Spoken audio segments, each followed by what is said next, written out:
Hello all, வாழ்க வளமுடன். கனவு மெய்ப்பட சேனலுக்கு உங்கள் எல்லாரையும் வெல்கம் பண்ணுறேன். இது பார்த்திங்கன்னா எங்கள் அம்மா வீடு. நான் இங்கே வந்தால் செய்கிற சில விஷயங்களில் இதுவும் ஒன்று. வியாழக்கிழமை அம்மா பூஜை பாத்திரம்லாம் கழுவி வச்சுருந்தாங்க. அது குங்குமஞ்சா வச்சு அதெல்லாம் எடுத்து வைக்கிறது என்னோடய வேலை. சில டைமில் பார்த்திங்கன்னா சில வேலைகள் நம்ம அம்மா வீட்டுக்கு வந்தால் நம்ம செய்யணும் அப்படின்னு நம்மளுக்கே தோணும். அந்த மாதிரி ஒரு விஷயந்தான் இது. எங்கள் வீட்டில் பார்த்திங்கன்னா கீரை கட் பண்ணுறது, ஒட்டடை அடிக்கிறது, இந்த மாதிரி பூஜை பாத்திரங்களுக்கெல்லாம் குங்குமஞ்சா வைக்கிறது, இந்த மாதிரி விஷயத்தெல்லாம் கொஞ்சம் என்கிட்ட கொடுப்பாங்க. நானுமே இதெல்லாம் ரொம்ப இன்ட்ரெஸ்ட்டாக செய்வேன். இதே மாதிரி நீங்கள் உங்கள் அம்மா வீட்டுக்கு போயிட்டு வரீங்கன்னா அந்த இடத்துல நீங்கள் செய்யக்கூடிய உங்களுக்கு பிடிச்ச விஷயங்கள் என்ன அப்படிங்கிறத கீழே கமெண்ட்ஸில் சொல்லுங்கள். இந்த மாதிரி எல்லாம் குங்குமம் மஞ்சள்லாம் வச்சு எடுத்து வச்சுட்டு நான் அழகாக அடுக்கிட்டு வந்துட்டேன். இந்த மாதிரி தான் நான் அடுக்கி வச்சுட்டு அடுத்து என் வேலையை பார்க்க வந்தேன். நான் குட்டி பசங்க எல்லோரும் சேர்ந்து கோயிலுக்கு ஒரு வாக் மாதிரி போனோம். நெட்வொர்க் இங்கே ரொம்ப லோவாக இருக்கிறதுனால என்னால் வீடியோஸ் அப்போ போடவே முடியல. ஸோ இது நெக்ஸ்ட் டே ஃப்ரைடே காலையில் சொன்னேன் இல்லைங்களா, எனக்குன்னு சில வேலை இருக்கும்னு சொல்லிவிட்டு அதில் வாழைப்பூ க்ளீன் பண்ணுறதும் ஒன்று.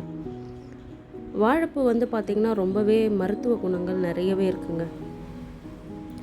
அதில் பார்த்திங்கன்னா வாழையடி வாழைன்னு சொல்லுவாங்க இல்லையா, அதில் எல்லாமே பயன்படக்கூடியது தான். வாழை இலையாகட்டும், தண்டாகட்டும், அதோட பூக்களாகட்டும், பழமாகட்டும், எல்லாமே இந்த மாதிரி தேவையில்லாத அதெல்லாம் நீக்கிட்டு அம்மா கூட்டு பண்ணுவாங்க, வடை பண்ணுவோம், இந்த மாதிரி நிறைய விஷயங்கள் அதில் பண்ணலாம்.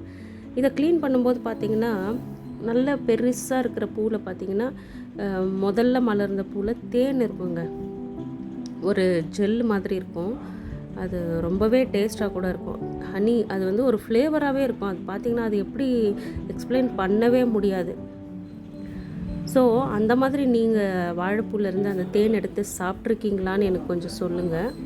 இதை உரித்து எடுக்கும்போது பார்த்திங்கன்னா கடைசியில் ஒரு குமிழ் மாதிரி இருக்கும். அது இந்த வயிற்று புண்ணு அதுக்கெல்லாம் ரொம்ப நல்லதுன்னு சொல்லுவாங்க. அதை நாங்கள் ரெகுலராக எப்போ வாழைப்பூ வாங்கிட்டு வந்தாலும் அதை பச்சையாகவே சாப்பிடுவோம். நீங்கள் அந்த மாதிரி சாப்பிட்ருக்கீங்களா? உங்கள் வீட்டில் வாழைப்பூ வச்சு என்னென்ன டிஷ் எல்லாம் இது தேன் மாதிரி சொன்னேன் இல்லைங்களா, இதுதான் அது. ரொம்ப டேஸ்ட்டாக இருக்கும். அப்போ செஞ்சுட்டே இருக்கும்போது எங்கள் தம்பி ஒய்ஃப் பார்த்திங்கன்னா எனக்கு பீட்ரூட், கேரட், ஆம்லா எல்லாம் போட்டு ஜூஸ் எடுத்துகிட்டு கொடுத்தாங்க.